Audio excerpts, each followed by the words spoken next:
Good morning and welcome to Coffee on the Coast. I'm your host this morning, Tina Prigge. I'm so delighted to be joined by Deanne Weier. Deanne is the Director of Nursing at Shady Lane. And for anyone who doesn't know Deanne, let's tell them Shady Lane is Manitowoc County's only nonprofit senior living campus, right? You're offering assisted living, rehab, long-term skilled nursing. And let's talk a little bit about the services that Shady Lane provides, but also let's take a look back at this year and how you guys handled COVID, especially with your vulnerable population, kept people safe, what you're doing for staffing. That is a lot to unpack. I'm just going to pass that over to you. Let's go.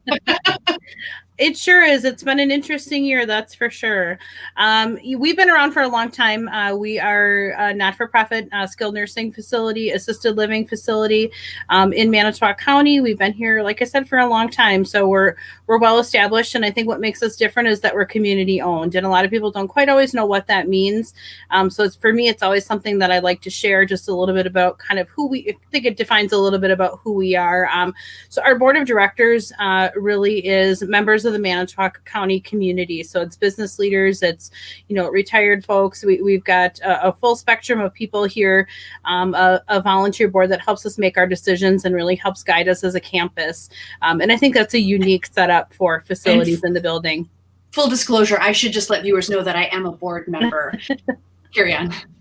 Sure, no problem.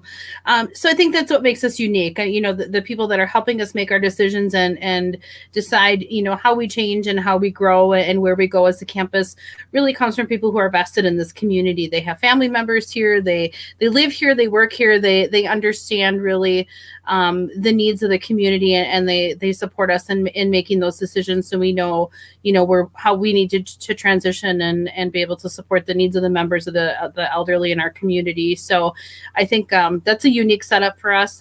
That's unique to long-term care. And I think that's what has kept a lot of us here for a very long time, is the stability and the community focus of our facility. So as I said, we do provide skilled nursing. We do provide long-term care, short-term rehab care in our nursing home. And then we have a large assisted living. So with nice small little neighborhoods for different specialty, different needs of residents, memory care, and, long-term care, even short-term rehab in our assisted living. So we do a little bit of everything on this campus to be able to take care of people really no matter where they're at with what's going on with their health and in their life. We want to be able to provide those needs right here on our campus. It is really awesome to know that we have that resource here in the community. And so all of those great things that you just described, how has that been impacted? How did you guys have to shift and pivot to accommodate COVID-19? Mm-hmm. Whew. How much time do we have, Tina? It has been quite a year. Early on in February, we started kind of getting wind of things coming with COVID, and we initially started to prepare right away. In the middle of March, really was when things drastically changed for, obviously, the progression of COVID, as well as where we needed to be as a campus. So that was one of the hardest days. It was Friday, March 13th, and we had to lock our doors and be able to restrict visitors. And that was something I never thought in 20 plus years of nursing would ever happen. Right. And that was hard, and it continues to be hard. So, the residents and their health and their safety has been at the forefront of every decision we're making to be able to get through this pandemic together.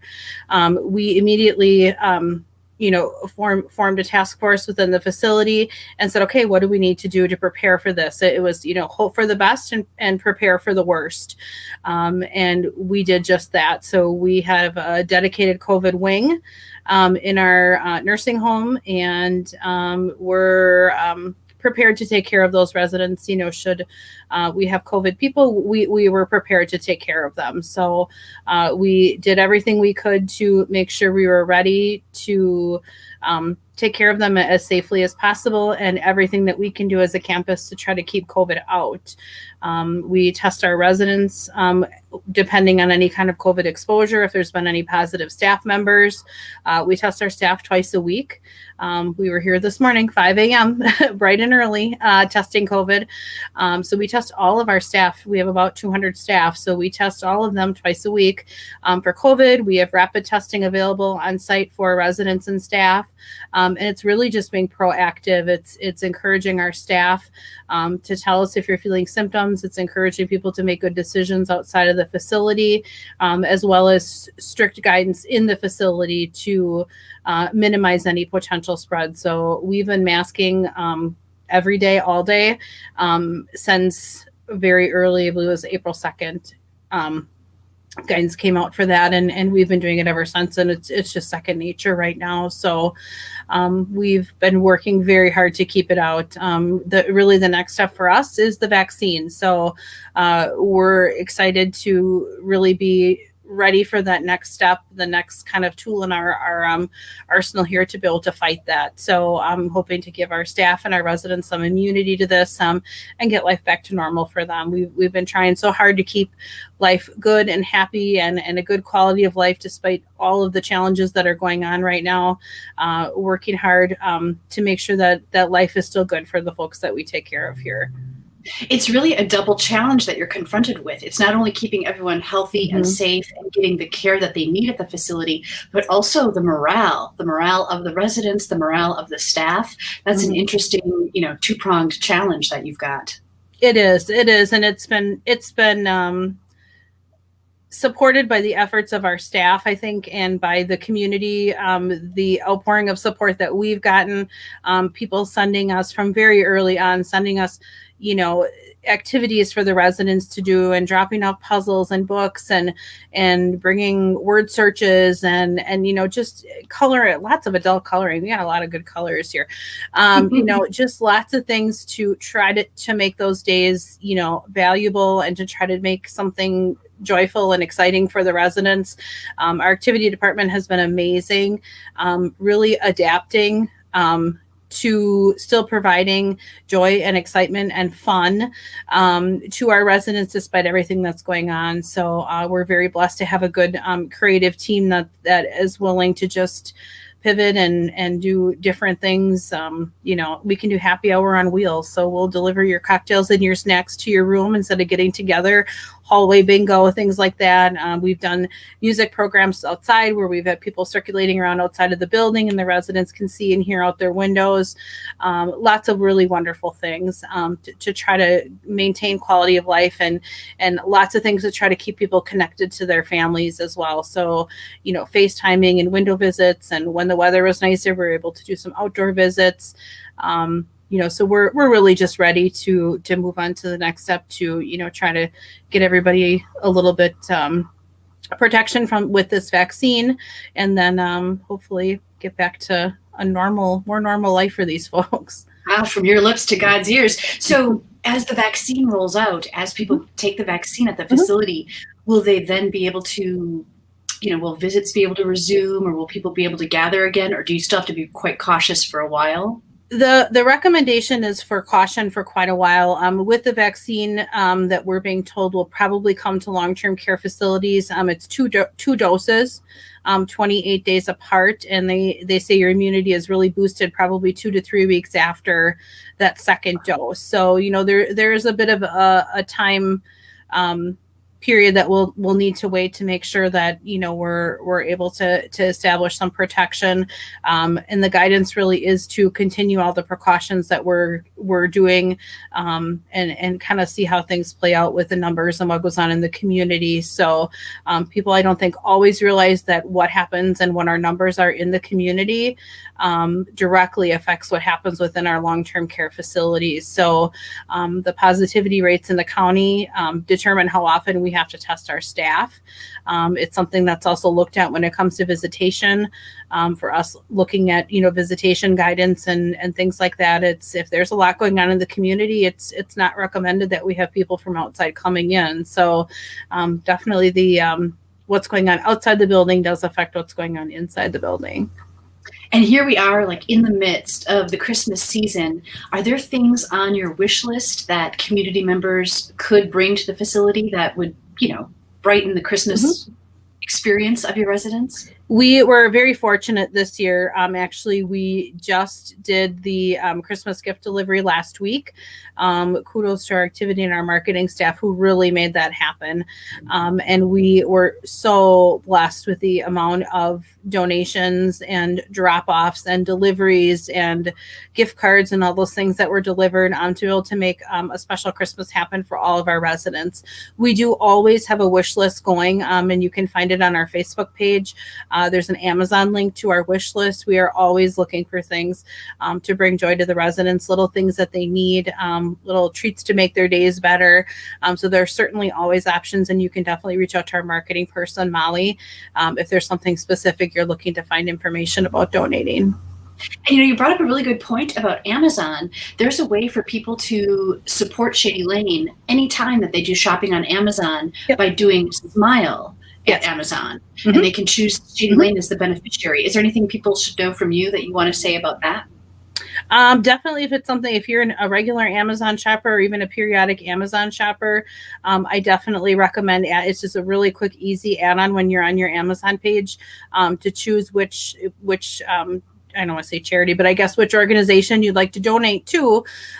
You can add it. And so a certain percentage of your purchases will always go towards, then it's just automatic, always goes towards that organization. So those things can definitely add up for sure.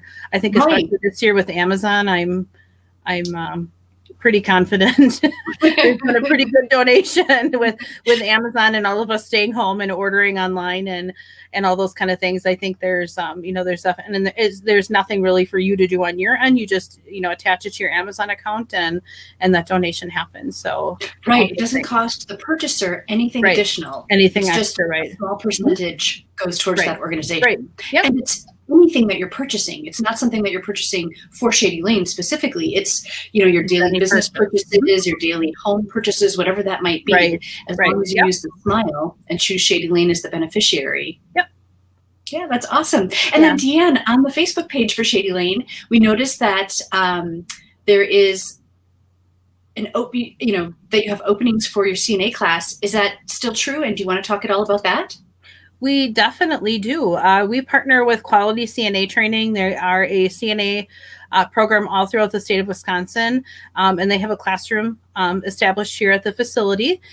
So we do host classes here. We have a very nice classroom set up for students to come and be able to take those CNA classes. We do pay for the classes. We pay for your time in the class. We pay for the test. So really it's for folks that are really interested in getting into healthcare.